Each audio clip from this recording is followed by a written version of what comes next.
Probably, and maybe more, because we are going to invest in the UK. Have you been able to assure the British government that you'll be investing much of the money we pay you for your oil in British industry? Sure, because I think that our country in the next 10 years will be what you are today. In the next 25 years, according to other people, I'm not saying that, will be among the 5 most prosperous countries of the world. When you become something like that, you start to act accordingly. That is, on a world basis, and obviously without any complexes, and understanding the whole political or geopolitics of the world. The increasing price of oil is going to hit our balance of payments hard and maybe even cause our economy to stop growing altogether for a year or two. Is this really what you want? Just the opposite. That's why what we have decided and the consequent decisions will alleviate, for a very good part, your balance of payments. And I know that we might eventually do other kind of deal of that sort with other oil-producing countries.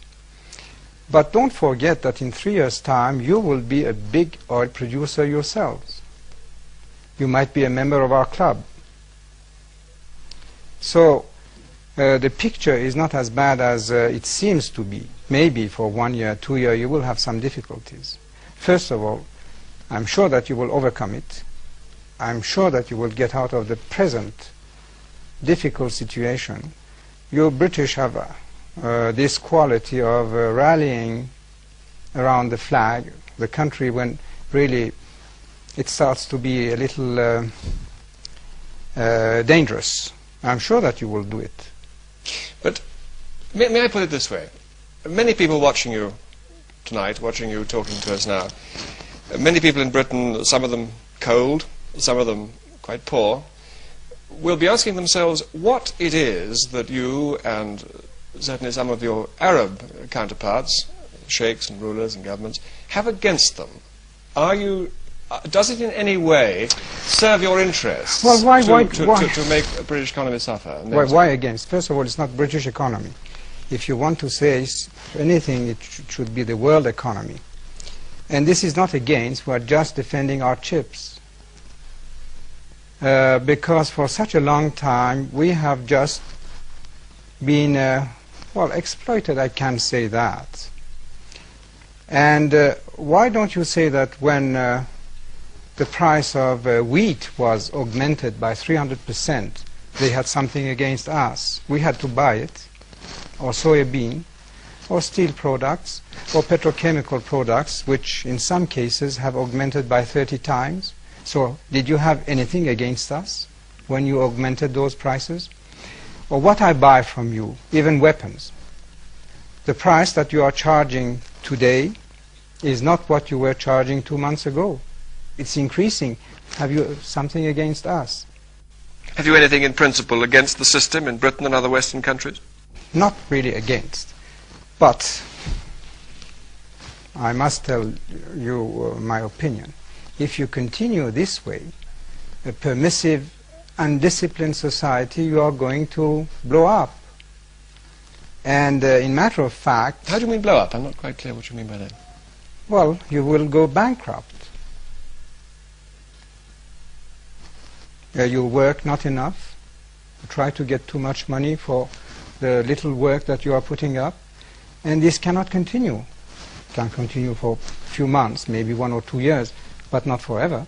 You're not going to help us not to go bankrupt if you put the price of oil in. I won't be a good friend of yours if I did help you being not aware of the seriousness of the situation. Do you then see oil as in some way a weapon that can correct us and our system? Not really. But I was trying to defend my own interests. But I think at the same time it is serving this cause to maybe have the effect of a shock on you and to realize and wipe your eyes and see that, well, to face the future you will have to change your ways. How particularly would you like us to change? Discipline, more work. Do you see any conflict between the social and economic demands of your people? About 50% of them can't read or write yet. And the amount you spend on weapons? No, because we couldn't spend more either on illiteracy or other social things, because first of all we wouldn't have the teachers, and then for instance over hospitals we wouldn't have the doctors, the trained nurses, and it could create inflation too.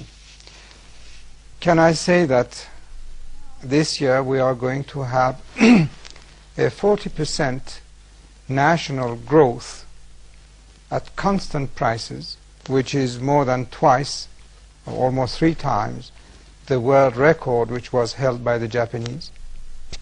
Do you think as your country gets more prosperous you will be able to restrain the demands of your people for more of the kind of democracy we have in Britain? But who says that my people are demanding the democracy that you have in Britain? Don't you think that history indicates that that does come with growing prosperity? Are there any developed, Not powerful necessarily. countries in this world with hereditary monarchies like your own? Well, yes, but not necessarily, because our tradition are just on the opposite way. The people and their king are so close that they feel as the member of the same family. They have, I think, the respect that at least families or children used to have for their father.